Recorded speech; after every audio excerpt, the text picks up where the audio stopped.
रावलपिंडी के लियाकत बाग में हजारों लोग खुशी से नारे लगा रहे थे। सफेद रंग की एक लैंड क्रूजर हुजूम के दरमियान आहिस्ता आहिस्ता आगे बढ़ रही थी। गाड़ी के सनरूफ से एक मुस्कुराता हुआ चेहरा बाहर आया, हाथ फजा में बुलंद हुआ, कैमरों की फ्लैशलाइट्स मुसलसल चमक रही थीं। इसी हुजूम के अंदर सिर्फ चंद कदम के फासले पर एक शख्स खामोशी से खड़ा था। उसकी नजरें सिर्फ एक सिमत पर जमी हुई थीं। किसी ने उस पर तवज्जो नहीं दी, क्योंकि अगले चंद लम्हों में ऐसा होने वाला था जिसका तसव्वुर वहां मौजूद हजारों लोगों ने कभी नहीं किया था। पहले 3 आवाजें सुनाई दीं,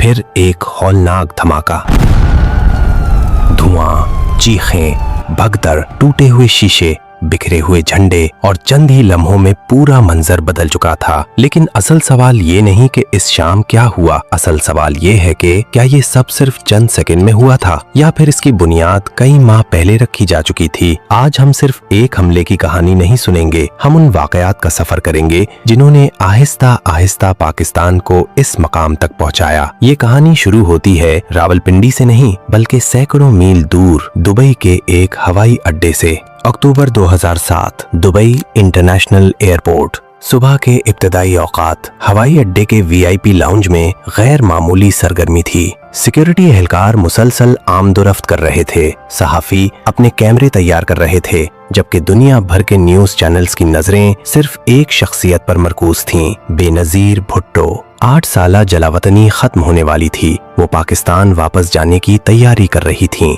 ये महज एक सफर नहीं था, ये एक ऐसी वापसी थी जिस पर सिर्फ पाकिस्तान ही नहीं बल्कि दुनिया के कई दारुल हुकूमतों की नजरें लगी हुई थीं। उन दिनों पाकिस्तान शदीद सियासी बहरान से गुजर रहा था। मुल्क में इंतखाबात की तैयारियां जारी थीं, सियासी कशीदगी बढ़ रही थी और इख्तदार के ऐवानों में मुस्तकबिल के बारे में मुसलसल मुलाकातें हो रही थीं। इसी दौरान जनरल परवेज मुशर्रफ की हुकूमत और बेनजीर भुट्टो के दरमियान कौमी मफाहमत ऑर्डिनेंस यानी NRO के हवाले से मुज़ाकरात हुए, जिनमें बैनुल अक़वामी सिफारती किरदार का भी जिक्र किया जाता है। इस मुआहिदे ने पाकिस्तानी सियासत का रुख बदल दिया। कुछ लोगों के नजदीक ये जमहूरी अमल को आगे बढ़ाने की कोशिश थी, जबकि नाक़दीन के नजदीक उसके पीछे ताकतवर सियासी मफादात मौजूद थे। लेकिन एक हकीकत सब जानते थे, बेनजीर भुट्टो वापस आ रही थीं और उनकी वापसी सिर्फ एक सियासी खबर नहीं थी, ये एक ऐसा वाकया था जिसके असरात पूरे मुल्क में महसूस किए जा रहे थे।